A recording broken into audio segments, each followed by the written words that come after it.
ये जो है ना, अगर आपको लगता है कि आपको अपने प्रधानमंत्री को आप चिट्ठी नहीं लिख सकते हो, प्रधानमंत्री से आप अपनी भावनाएं नहीं कह सकते हो, और प्रधानमंत्री को कहना जो है वो देशद्रोह है, प्रधानमंत्री से कोई बात कहना या उनसे सवाल करना देशद्रोह है, तो यार मुझे नहीं पता कि क्या चल रहा है। देखिए, मैं एक बात कहता हूं, अभी चुनाव हुए हमारे देश में, और चुनाव में मैं खुद ट्विटर पे बोल रहा था जी कि आप जो है अपने एरिया के रिप्रेजेंटेटिव को वोट दो जो आपकी बात सुने।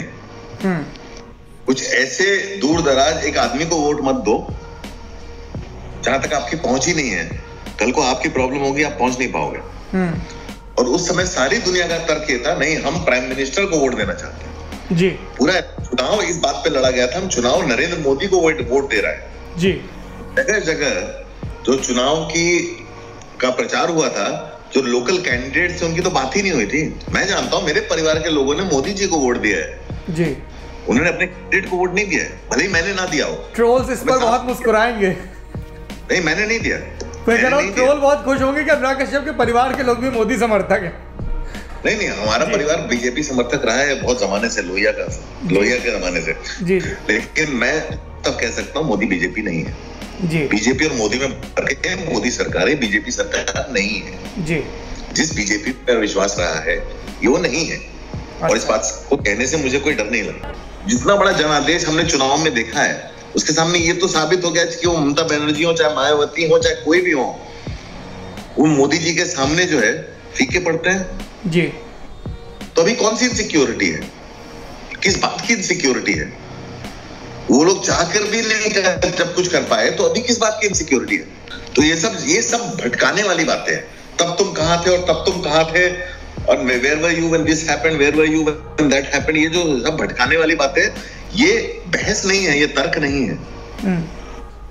हम बात आज की कर रहे हैं। आप श्री राम को बदनाम करो। श्री राम का नाम जो है ऐसे नहीं लिया जाता था। श्री राम का नाम लिया और चाकू घोप दिया या मार दिया। प्रधानमंत्री जो है, क्या जब उनको पूरा जनादेश मिला हुआ है वो विचलित नहीं होते जब ऐसी चीज होती है कि वो हमेशा ढूंढते हैं कि ये ममता बनर्जी ने किया है, केजरीवाल ने किया है, कि अखिलेश यादव ने किया है, कि मायावती ने किया है, कि कांग्रेस ने किया है, कि राहुल गांधी ने किया है। जो चीज हो रही है आपके चारों तरफ आपको दिखाई नहीं देती। ये सारी चीजें जो हैं हवा में छोड़ी जा रही हैं, और ये जो पूरा माहौल बनता जा रहा है, जिस तरह से लोगों को उठा रहे हैं, प्रोटेस्ट नहीं करने दे रहे हैं, ये लिटरली क्या फर्क है इसमें और इमरजेंसी में? आज नरेंद्र मोदी कांग्रेस को गाली देते थे, खुद इंदिरा गांधी बन गए ना, और अमित शाह संजय गांधी बन गए। तो क्या फर्क है इनमें और जिनको ये गाली देते हैं? और ऊपर से एक बहुत बड़ा ईगो है कि हम गलत नहीं, हम हार नहीं सकते, हम पीछे हट नहीं सकते, हम झुक नहीं सकते। ये लोग गलती स्वीकार ही नहीं सकते। अगर गलती स्वीकार सकते, it absolutely an ego issue. This is an egoistic government, this is an egoistic uneducated government. They will not accept what's going wrong with economy. They will not accept things are going wrong. They will not accept growth is going down. I'm saying आप problem को तब address करोगे, पहले accept तो करो problem है। They will not accept. They are just constantly, they want to win election. They want to win. They want to constantly reinforce their whole idea of what they think it is, without rethinking about it, without having an objective point of view on it, and they'll use any method possible to make it true. They don't like questions. They have divided the country into two kinds of people. एक देशद्रोही हैं, एक देशभक्त हैं। जो सवाल करते हैं वो देशद्रोही हैं, और जो मोदी भक्त हैं वो देशभक्त हैं। As if Modi is India. The whole idea of polarization between nationals and anti-nationals is based on Modi being India. And that's what is bothering me, because आप जो है सवाल के जवाब देना नहीं चाहते हो, आप अपने कानून पास करना चाहते हो, लेकिन आप एक डिबेट से भागते हो। हमारे राष्ट्रपति जो सुबह 5 बजे 6 बजे उठ के सारे पेपर साइन करते हैं, ऑर्डर पास कर देते हैं, कानून पास कर देते हैं, ताकि किसी को मौका ही ना मिले डिबेट करने का। There's a kind of a bullying attitude. There's nobody. There's the entire party. Everybody else is just a spokesperson.